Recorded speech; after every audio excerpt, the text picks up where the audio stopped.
Welcome to All Things in the Name of Love. If you like this show, please like, subscribe, and share. Thanks. Welcome to another episode of All Things in the Name of Love. Today I have with me Sondra Harper, who, among other things, I already feel her heart, and so she's a magical being of light, and I feel that. But she's the author of The Four Attitudes, which I'm very curious about, a yogini teacher, and you're all about mindfulness and self-inquiries, which is what lit me up because I'm all about that. So thank you so much for joining me. And the first question I want to ask is tell me a little bit about your journey. The journey of how I got to the book, how I wrote that, The or journey of how you like when you started tapping into your gifts mm, and then how you were guided to go into the book. oh wow. Okay. Um, so, you know, I've been practicing mindfulness and meditation for many years, yoga for 20 years. And um, I was in India actually on a practice, on a sadhana with Mm. a group of people. And we were just being taught about all the different attitudes like friendliness, compassion, non-judgment, and joy. And um, after practicing and going like deep into meditation, into my own like heart and soul, this question just came like, how do we practice the attitudes in everyday life with the use of all of our life, whatever it is, and with our breathing, there's nowhere where we're not, right? Wherever we Mm-hmm. are, we're there. Mm-hmm. And using our life as our sadhana, as our way to deepen our, love and understanding of ourselves and other people. Mm. That just looks like a warm cookie.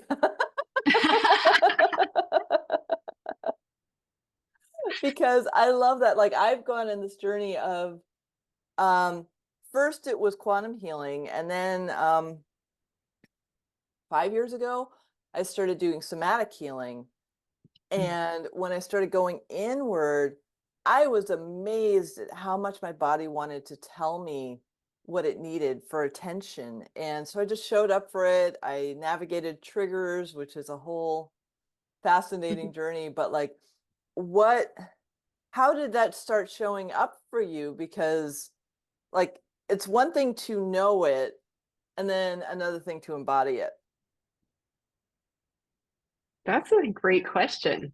So, um, yeah, because I think knowing it is kind of up, can be just sort of in one of our systems of reality, which is our mind and our thinking, right? So you can Mm-hmm. know something logically, but to embody something, you have to be able to pull it down more into your full experience Mm-hmm. and work with it and play with it, if you will. Like you have to, for me, it's about really using it daily, like being mindful, being in Mm-hmm. that heart space of what does it mean to be friend, the essence of friendship with myself and Mm-hmm. my own mind and my heart and with others. Mm-hmm. So yeah, there's our thinking, and then there's, we have so many systems, and life and mind are part of the same system. Mm-hmm. And having access to all the resources that we have as humans gives us more freedom. Mm-hmm. So, No, yeah. I agree with that completely. I remember a few years ago, I had this thought come in. I was waking up from sleep and I heard, I want to be more graceful. Mm. And then I posed the question to my soul. I'm like, well, how do I be more graceful? I don't know. I'm not a graceful person, or I perceive I'm not a graceful, but we all have grace, right? I didn't perceive myself at the time as having the ability to be graceful. Mm. And so I got the response, just be more grateful, graceful. And I'm like, okay, so it became a self-inquiry of like, what does it feel to be graceful? Yeah. And how do I slow myself down to be that more present? And I have moments where I'm completely like in that slow, gentle space of like a dough. That's what I perceive as graceful. Mm. And like I don't have to be that all the time because I'm a multidimensional person, but like boy do I love that state. Yeah. Yeah. I love that state too. And I've learned how to make friends with all of the states that I'm learning and Mhm, growing as a human, like how to make friends when you have things that come up that are uncomfortable or um, continued thought patterns or we might label them as unhelpful states, and yet I think that they are messengers. They're a way for us to actually go deeper if we sit with them. mhm. And, contemplation is an art form and it's Yes, it something you is. learn. Yeah. It's not, and, it's not let's contemplate every horrible thing I've ever done in my life. It's let's contemplate where the one of me needed the most love and friendship. Mhm, Where was that actually needed? And I write about that in my book, the balm of self-compassion and applying it to the parts of us that need the greatest healing, whatever they may be, because it's different from person to person, right? mhm, mhm. No, I agree with that because I've with the somatic healing, ooh, I've found ways to be really self-compassionate in areas that I thought I healed, but if my body's still Hmm. holding on to it, I haven't fully healed it yet. Mm, yeah, that's good. Yeah. It's been a fascinating journey. I mean, I went from being a master of numbing myself Mm, after my grandfather died when I was 10 and having chaos in the family. I just shut myself off from my intuitive gifts and I get really, really good, like amazingly good at ignoring myself. mm, And have a lot of compassion for that part of me too, because I didn't have the tools. yeah. And so as I have been unwinding since 2009, just keep just keep going in and peeling off the layers, it's just been really fascinating to see how compassionate I can be with myself. Yes, that's awesome. People always make the best choice available to them, and choice is better than no choice. And the more that we know our own maps of reality, the more choice we have. Mm-hmm. The deeper we know our own self, the more we can give to others, right? Hmm. Because we can access something within us that um, it has no condition. And that's what I teach in Vishoka. It has no condition on the outside world. Hmm. The loss and gain, insult and injury, the ups and downs. Like it's a systematic path to Hmm. finding that inner place where we can anchor to something deeper so that as the maps of reality arrive in all their splendor and glory and pain and pleasure, we can arrive with them Hmm. with so much vibrancy and joy and self grace. Yeah.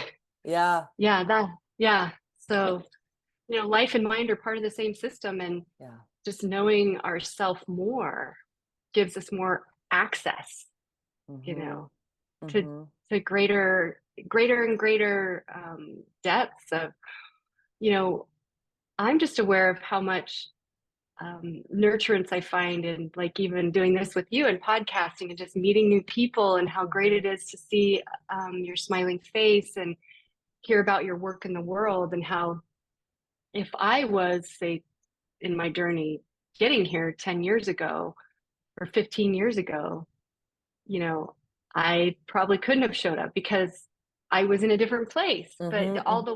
all the understanding and contemplation and um, inner work that I've done lets me be able to be here with you now, Hmm.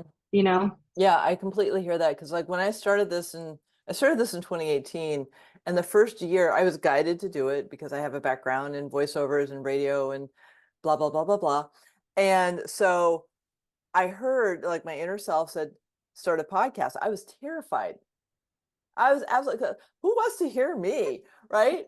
So I would like tune in and meditate and then share what I heard with one of my friends. And that was my podcast. I just sent it to one of my friends. Here's the audio for the week. And like, that was it. And then 2019, I heard We Meant It get going on the podcast. I was like,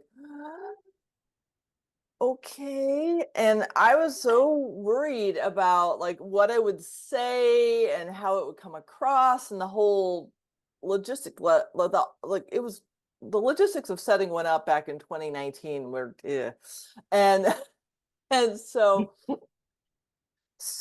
I did it and I re-recorded the like modified what I said in my first the episodes I sent to my friend Angela.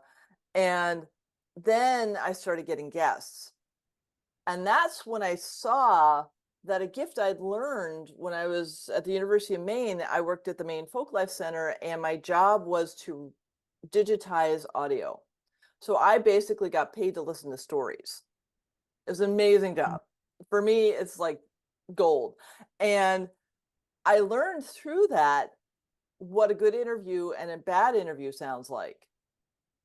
Nice. So my inner self was like, take that knowledge and pull it out and apply it.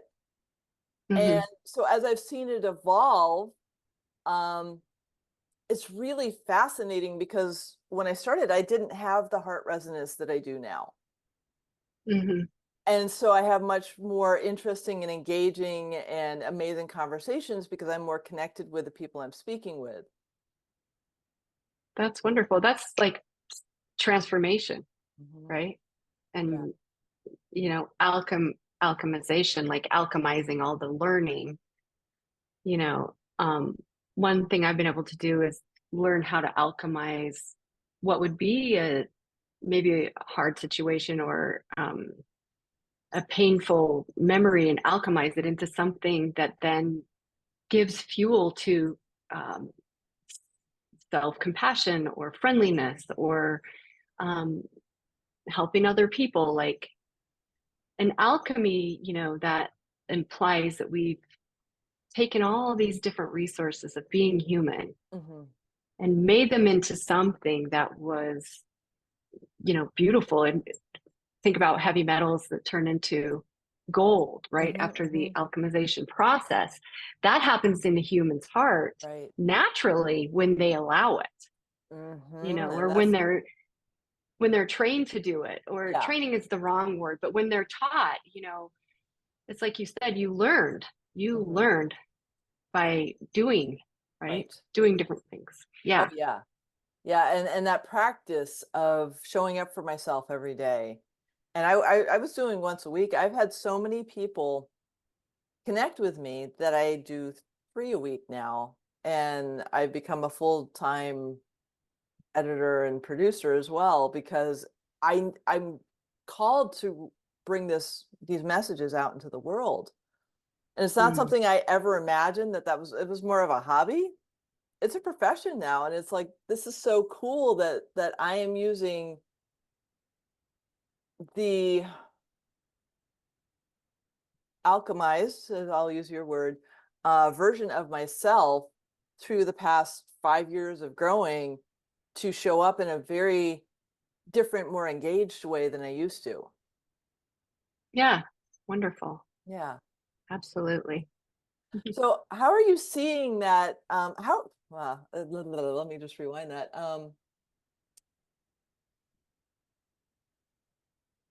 Who have you seen and your clients having like that spark of awareness hit? Like, how does that happen? Like that, you know, um, when you see They like, have, yeah, they have some type of transformational experience. Like they will learn something that maybe was not in their awareness, whether it's related to breathing or mindfulness or coaching. And they'll say, like, for example, Ed said to me, I didn't even know I could do that. Like I taught him a that. breathing exercise and I didn't even know that I had no awareness that you could connect your mind and breathing together and breathe in that way. And then what he said was he's able to, like, he's 75.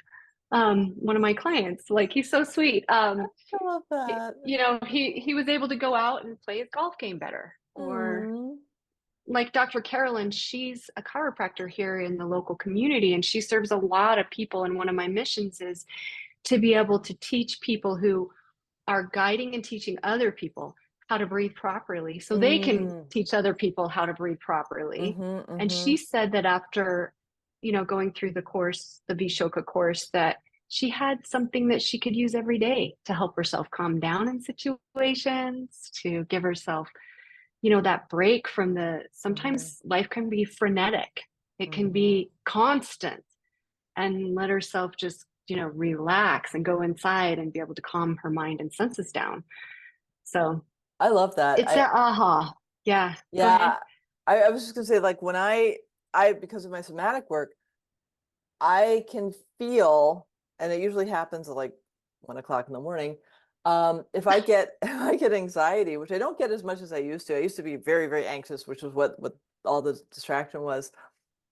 I can be so present with it, with my breath and awareness, that I can actually feel it shifting into different Mm-hmm. areas of my body until it's finally released. And so that breathing, whew, it is such Mm-hmm. a magical thing. And to get it from like, or just regular breathing in through, inhaling through the nose and exhaling through the nose, to actually engaging the diaphragm and really feeling that switch to Mm-hmm. connect. It is, whew, magical. It is, there's only real how many there's only three things that accompanying us, sorry, from cradle to grave, Hmm. right? And that's our body, our breath, and our mind. Hmm. And sometimes we can have our mind in one location in the future or the past, right? And we can have Hmm. our body in a different location. And when we learn how to link them together, they can arrive now. Mm. Um, so then the central nervous system can get down regulated, and the body can relax, and the mind can then relax. Hmm. Um, and that's where innately humans know how to do this. It's just, these are subtle, nuanced ways to tread the path inward with a guide, Right, you know. right. And Hmm. I think getting tools for that is so important because, I mean, I, my little one would have loved to have these breathing techniques. And, to get this out, just it's a simple thing, but again, to bring it from mind to integration in the body is it's just practice. It's practice. And it's, there is a technique piece to it. And there is also a philosophy piece, like having a proper philosophy. Hmm. That's one of the things that happened to me. I upgraded my philosophy of life when I started practicing yoga Mm. and meditation and mindfulness and teaching help me realize, like, we are all innately bright. We acquire tendencies through Hmm. whatever.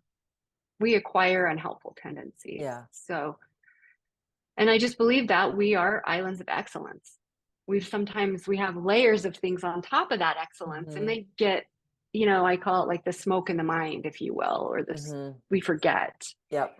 And so what this practice of Vishoka does is help us get through those layers to the what we are, Mm. innately. Like, you are innately already whole. You are Hmm. innately already bright. Being born as a human is a privilege, and to Right. die without knowing what that privilege really is, Mm. that's a tragedy. So, Yeah. Oh, I got chills when you said that. I love that. Yeah, I have my soul uh, loves to remind me who I really am. I have a practice where I write every morning. I ask what my soul wants to tell me.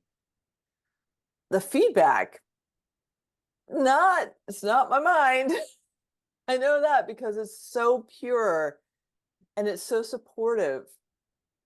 And it's just this daily reminder for me of, oh, all these little programs and beliefs I have, they're just layers that I'm, you know, casting off. And the pure essence of me in a human form is like the odds of Mhm. us being able to be born and to embody, especially this time of consciousness, is like, it's amazing. Mhm. Mhm. Yeah. Sonda Lahari, that's one of the scriptures, says, wave of beauty, wave of bliss. To be born as a human is the wave of beauty and bliss. Mm. And accessing that through the practices. Um, so, Yeah. yeah. Oh, I feel that. Hmm. That is so Hmm. beautiful. Hmm. How did it come naturally for you to combine your practices into the book Naturally. or Well, intuitively? I've been trying to write a book for years and years, and I've had several books I started and not finished. Hmm. And this book was like you were talking about how it just like something in you kept pushing you to do it. And that was just this inside was like, just do it. Like just keep going, keep Hmm. going. And Hmm. then, you know, magically I would need an editor and there would be one at my local gym and she was amazing, or that I would need this other thing and it would just like show up, Hmm. you know. And it's really exciting to not know the path as it unfolds before my feet. It Hmm. didn't naturally, I don't know, but once I got going, writing it, I'm like, yay. And then I wrote a second book, right? I did a contemplation deck of beautiful artwork, and that's all Mm. about the four attitudes. And those will be out sometime in April. And that Awesome. one came really fast. Um, So I'm getting this. So I'm a writer as well. I really so 2014 I've been writing a spiritual novel. oh, And because I want to read, like I love novels and there aren't enough spiritual novels. I'm sorry, there just aren't. And so what happens, and it comes in different spurts, and I'll just sit down and I'll have the nudge to write, and I'll just like I don't even know what I'm writing. I just see it come through, and it's like it's a version of me that I don't know coming through that's like co-creating this story that like it kind of feels like me, but it kind of doesn't. And it's mhm, really fascinating because I know it's coming from my soul through me as opposed to me like as an historian like doing the research and like looking at the stuff. It's a whole different way of being. Did you feel it mhm. was like you and your soul coming through, or was it you mind? Was it mind or soul or both? It was soul, and you know, some of it was logical mind because I was putting the sentences Right, together and right, the right. format and all of the things that require that part of Mm-hmm. the mind. But I had some really amazing experiences as I was writing it, and I kept checking in with, you know, um, my abdomen, my like inner knower, Uh-huh. my willpower and determination, which is in your abdomen. Mm-hmm, mm-hmm. Um, and I just had incredible experiences where I'd hear words in Sanskrit that I have never been introduced to. Wow. Hmm. That's magical. That was pretty amazing. And that helped me know like I'm on the right path. I'm Mm-hmm. going. And that definitely wasn't something I was like, oh, I'm going to do this. It was Mm-hmm. something propelling, you know, guides. inside and the guides outside, just helping. Yes, you know. So That's yeah, I hear beautiful. you. That is Thank so you. beautiful. It's so much fun because like you have this, you get the inclination and then I mean, I know for a fact that when I'm done channeling it, I'm going to have somebody write details because I'm doing dialogue really well. Not so much details. It's just really funny. It's like, okay, that's fine. But like, I mean, I'm seeing them. I just can't write them down fast enough to capture everything, which is really interesting too. And it's just so much fun to get out of the way of myself. Yes. Yes. And one of the ways I did that, because my mind does move fast with ideas and thoughts, I recorded myself speaking about it. Oh, awesome. So I broke it down into sessions and I recorded what I would say. And then I had that transcribed. And then from there, it started to turn into parts of a manuscript. And then Mm, from there, and it was actually my husband who helped me. He was like, I'm like, well, I want to put this work in the world. And he's like, well, write a book. And that just felt like a big, overwhelming chunk. mm-hmm, And, what we know about humans is we learn by chunking things down into bite size, step by step process. mm-hmm, And so maybe just like record yourself, either auditory, into something, or mm-hmm. even just a video of yourself and then have it transcribed.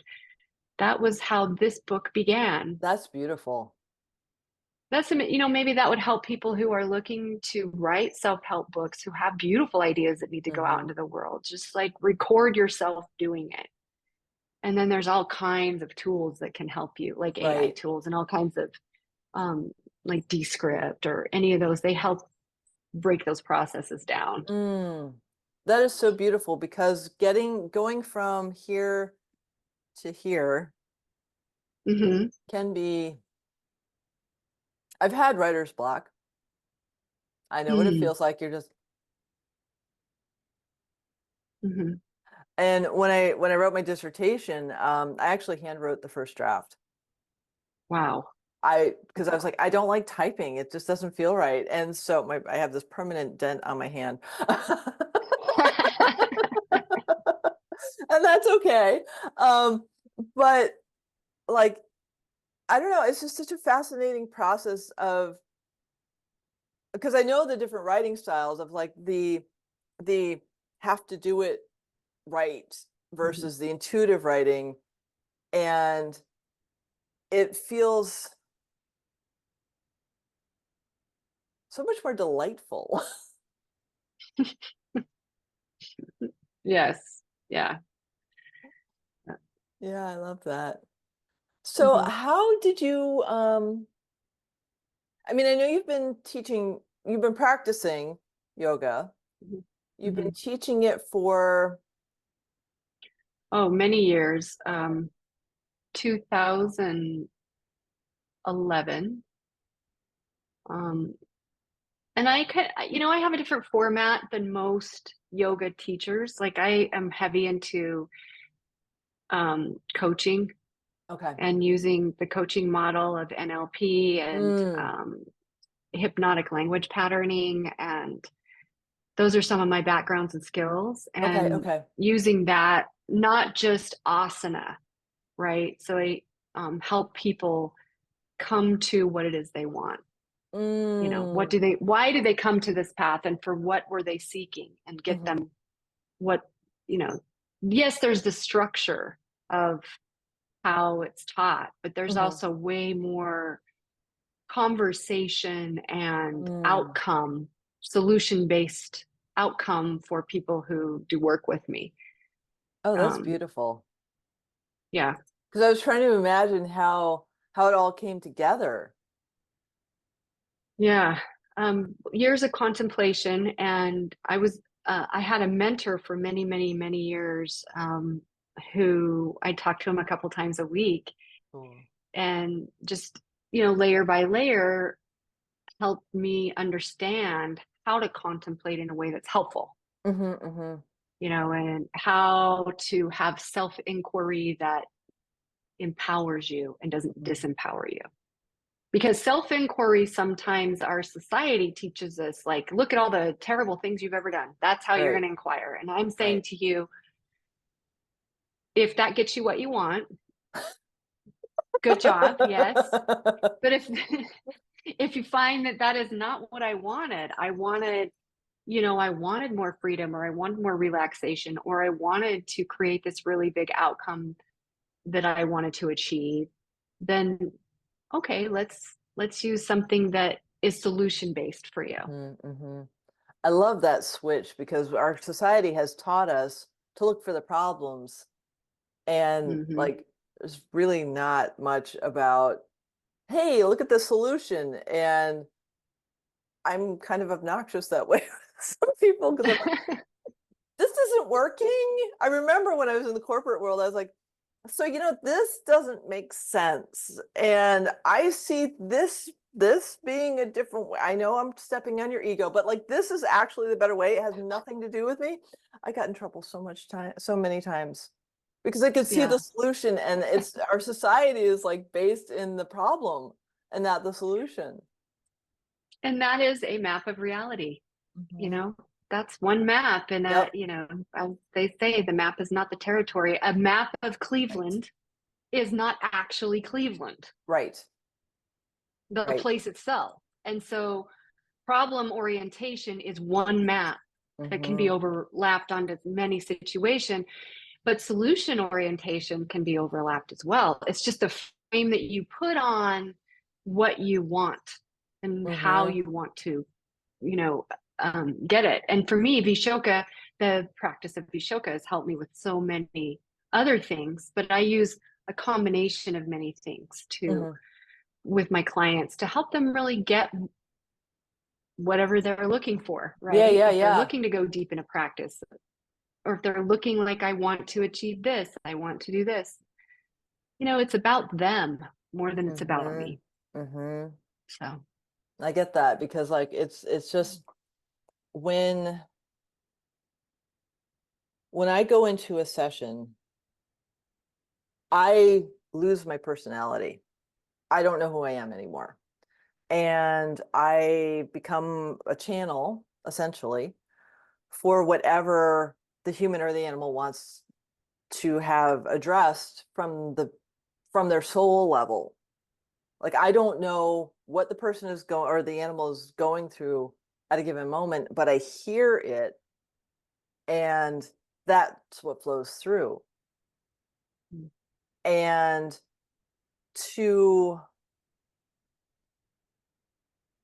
realize that that is like one of my biggest joys,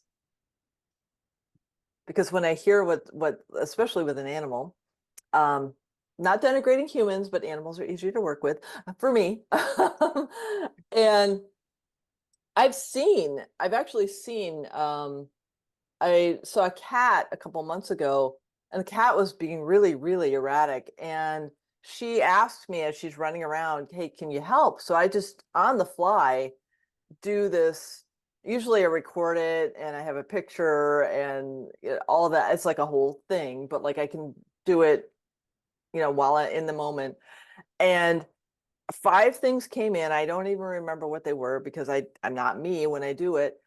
And immediately she just calmed down. She was like happy again. She was chill. And I'm watching it. I'm like, wow, this, and because I know it works, but I was like, wow, this is so cool that it works. And so when you're working with humans, um, like, how do you see the progression in how you help them? they tell me, Oh, okay. you know like they tell me, they say, they give, so it's their feedback, right? And Okay. I'm Yeah. also very feedback oriented, just Cool. like you said about the cat, how Yeah. you heard the things come in, and you made some shift, and then you witnessed the cat. That was the feedback from the cat, Hmm. Hmm. right? The Yeah. cat saying, yes, this works, right? Yeah. Same thing with human beings, is I listen for the feedback, Hmm. or I'll, they tell me, like this worked, this is what worked, this is how it worked, Mm-hmm. right? Mm-hmm. I applied this technique or this well-formed outcome, and I got this solution. This is how it worked. Mm-hmm. So they give me the feedback, and then I go, Yeah. oh, I'm I'm on track, because as as we know, the meaning of communication is the response it elicits. Mm-hmm. So if my intent is to have that person have, whatever they're looking for, and they're have an open experience for them, Mm-hmm. Mm-hmm. then, they give me feedback then that is, yes, it worked. Right. Like the cats and the animals do with you. They tell you in some way, whether it's behavioral or cue based, that Mm-hmm. what's working for them, and they get some kind of clearing. Yeah. But that feedback is super important. Oh yeah, it is, because like I know, because I feel it. Hmm. And that inner knowing, that left brain still wants the quantification of it. Right? I know. Sometimes you have to just go, okay, and put it over here. I understand it. It's so interesting because, like, as we get more intuitive, like trying to explain,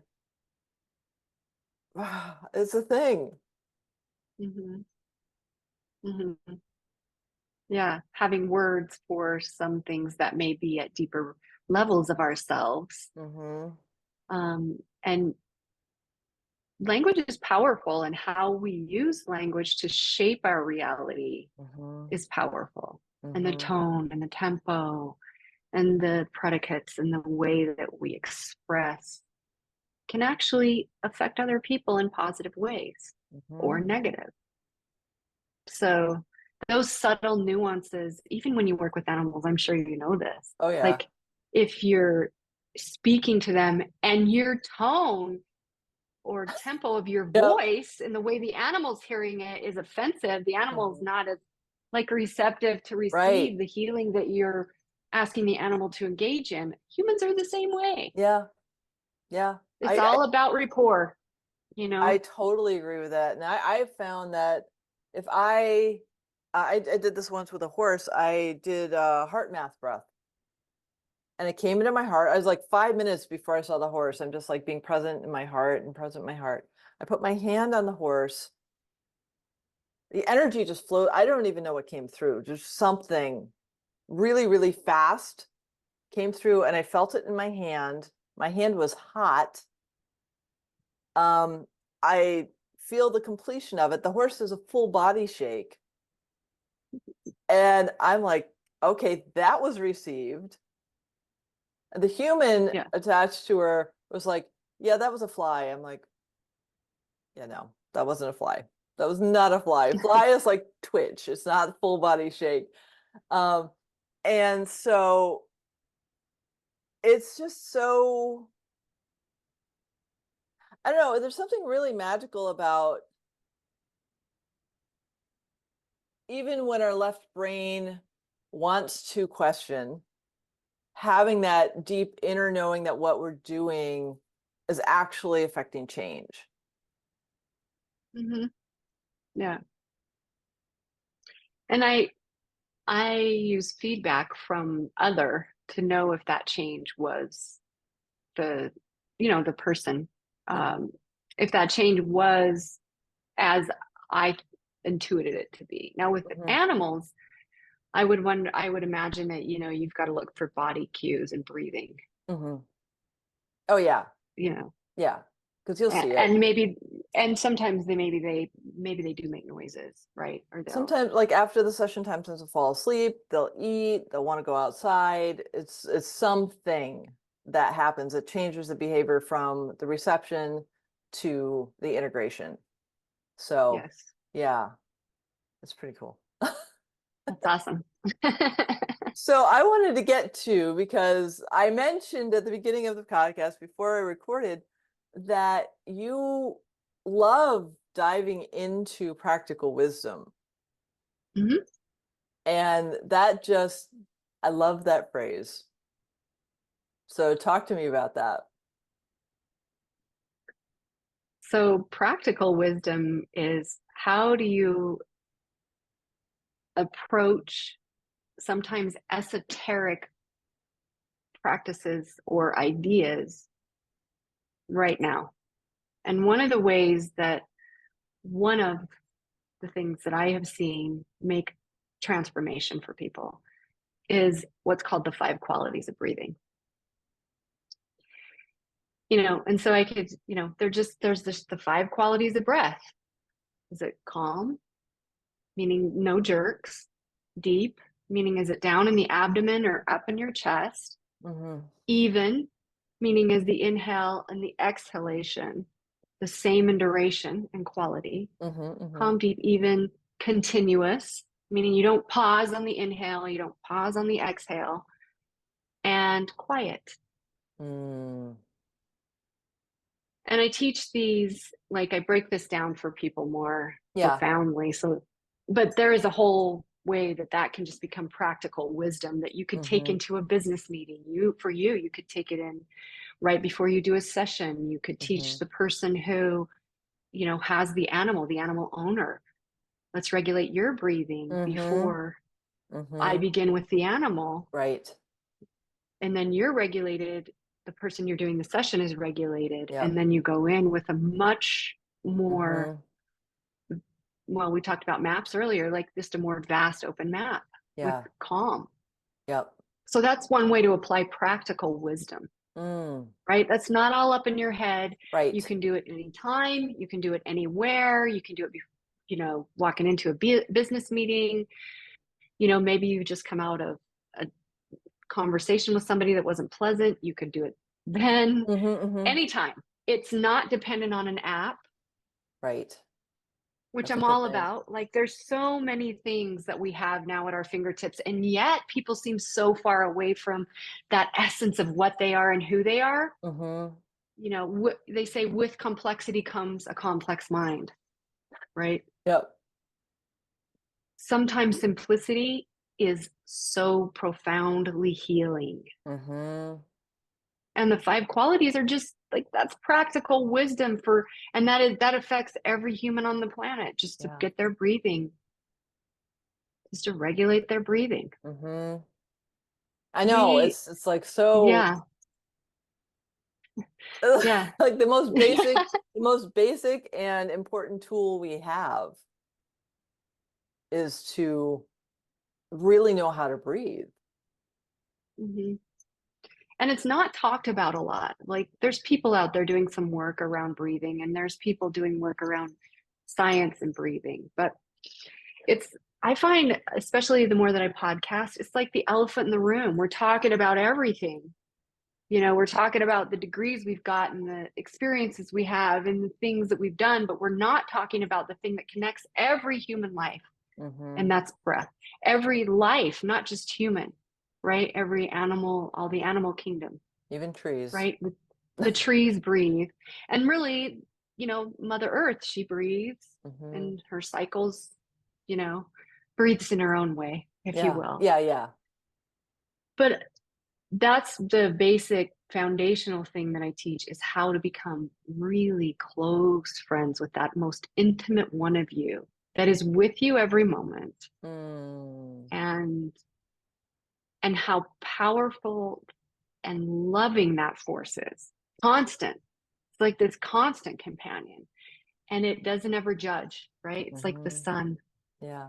Sun's rays never say, I'm not going to shine on that person because, or that animal because they did this or this. Right. It's like, no, Right. like makes no distinction. And human Mm-hmm. breath is the same way. It makes no distinction. It's a gift given to all of us through Mm-hmm. grace, through divine Mm. grace. Mm. Never heard it said like that. That is so beautiful. Thank you. You're welcome. You're welcome. Mm. I am so grateful that you have been called to share this, because it's such an important component to really recalibrating what we think of ourselves. Good word. Thank you. Yes. Just came in. Good definition. Yeah, because we're in the we've been trained to be human doings, Mhm. and that state of beingness, like the breath is the gateway to that. Yes. And the breath is just, even just one aspect of that inner realm. True, true. You It's know, like you start breathing, and then all of a sudden you're like, oh wait, there's something in here. oh, I'm in here. Wait a Oh, minute. I've been here all the time. Hold on a second. I've got this whole thing wrong. Yeah. Yeah. So that's awesome. Yeah. Well, I'm going to ask you one more question, and that is, as soon as you get your phone, how can people find you? They can find me at the4attitudes.com. Mhm. Awesome. And we are holding a Vishoka course in April, Awesome. the 19th through the 21st. And if people register for that right away, I can give them a discount code for listening in on your podcast Awesome. too. So yeah, it's just over a weekend. It's got 12 sessions. It's compact, but that's one Nice. of our first offerings is the Vishoka course in April. Awesome. Yeah. Mm, Thank thank you. you. So good. I am so grateful to know you and to You see the too. light that you're shining in the world. And I'm just so blessed. Me too. Such a You. pleasure to meet you today. Thank Thank you. you.